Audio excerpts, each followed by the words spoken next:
میرے دوستو، ہماری کامیابی، ہماری عزت، ہماری شان و شوکت کفار کے، بے دینوں کے طریقے پر چلنے میں نہیں ہے. ہماری عزت اور ہماری شان، ہماری شوکت یہ حضرت محمد صلی اللہ علیہ وسلم کے طریقے پر چلنے میں.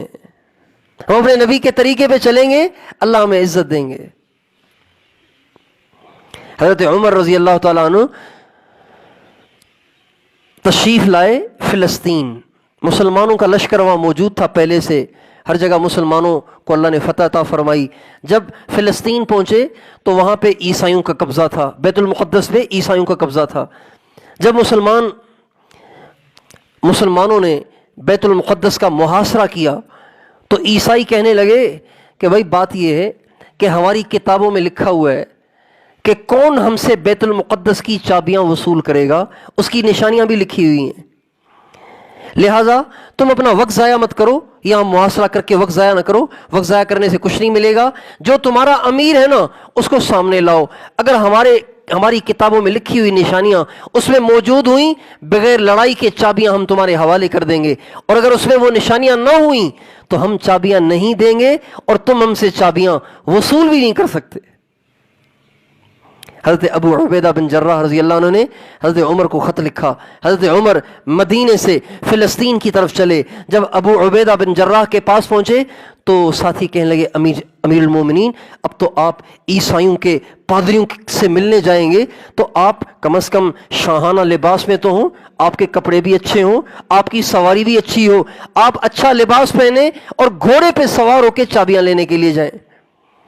جب انہوں نے زیادہ اصرار کیا، حضرت عمر نے اچھے کپڑے پہن لیے، گھوڑے پہ سوار ہو لیے. جب اچھے کپڑے پہن کر گھوڑے پہ سوار ہو کر 2 قدم چلے تو حضرت عمر نے گھوڑے پر سے چھلانگ مار دی اور فرمانے لگے، جب تم نے مجھے اچھے کپڑے پہنائے اور گھوڑے پہ بٹھایا اور گھوڑا بھی تکبر کے ساتھ ٹاپے مارنے لگا تو میرے جی میں بڑائی آ رہی تھی، اس لیے میں اتر گیا ہوں. مجھے وہی پرانا لباس لا کر دو جس میں پیوند لگے ہوئے ہیں، وہی میری اونٹنی لا کر دو جس پہ میں چڑھ کے آیا ہوں. چنانچہ پیوند والا لباس پہنا، پیوند سمجھتے ہیں نا، پیوند والا لباس پہنا، اونٹنی پہ سوار ہوئے. اونٹنی پہ سوار ہو کے فرمانے لگے، نحن قوم اعزنا اللہ بالاسلام، لوگو ہم وہ لوگ ہیں جن کو اللہ نے اسلام کی وجہ سے عزت دی ہے. لئن طلبنا العزت بدون الاسلام اذلنا اللہ، اگر ہم اسلام کے بغیر کسی اور راستے سے عزت حاصل کرنے لگیں گے اللہ ہمیں ذلیل کر دے گا. اور آج یہی ہو رہا ہے، آج یہی ہو رہا ہے.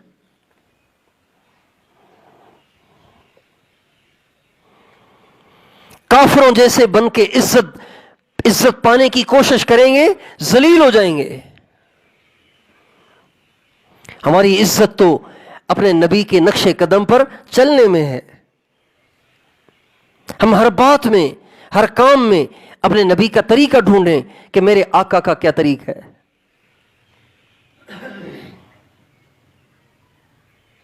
چنانچہ جب حضرت عمر رضی اللہ تعالی عنہ گئے نا فلسطین، جب بیت المقدس کی طرف گئے ان سے چابیاں لینے کے لیے، تو حضرت امیر المومنین تو باہر کھڑے ہو گئے.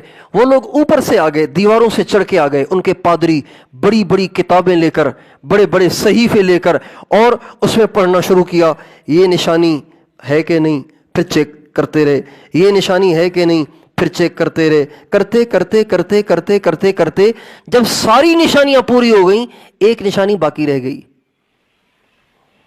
ایک نشانی، حضرت عمر کا قد بھی اس میں لکھا ہوا تھا. قد کیسا ہے، آنکھوں کا رنگ کیسا ہے، یہ بھی اس میں لکھا ہوا تھا.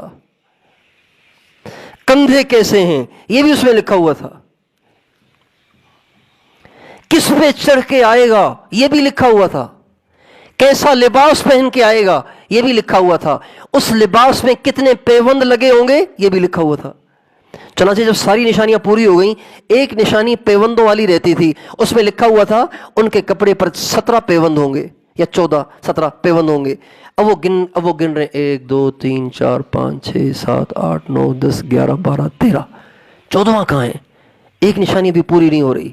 حضرت عمر نے دیکھا کہ جب یہ ادھر ادھر دیکھ رہے ہیں تو حضرت عمر نے یوں دونوں ہاتھ اٹھائے تو ان کے بغل کے نیچے ایک پیوند لگا ہوا تھا.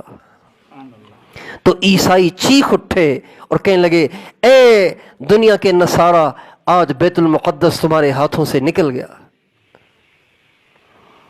وہ شخص آ گیا ہے کہ جو ہم سے بیت المقدس کی چابیاں وصول کرے گا، اور اس کا نام اور ساری نشانیاں ہماری کتابوں